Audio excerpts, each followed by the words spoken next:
Hello everyone, how are you doing? This is MD Tech here with another quick tutorial. In today's tutorial, I'm going to show you guys or explain to you guys how to lock or unlock your screen on your Chromebook.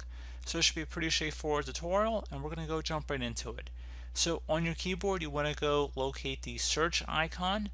So there should be a little magnifying glass. You want to locate that as well as the L key. So tap both at the same time. So again, the magnifying glass and the L key.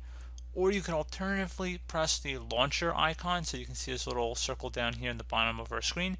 If you want to press on that on your keyboard and then the L key, you can do it that way as well, and that should lock your screen. So you can also, if you have a password or PIN, you can just type that in at that point. So obviously if you want to change it between one or the other, you'd have to have already had that set up, which I have a tutorial on how to do that already. But just wanted to show you guys how to lock or unlock your screen, because then basically once you've locked it, you just type in your password to unlock it. So not too complicated. And as always, thank you guys for watching this brief tutorial. I do hope I was able to help you out, and I do look forward to catching you all in the next tutorial. Goodbye.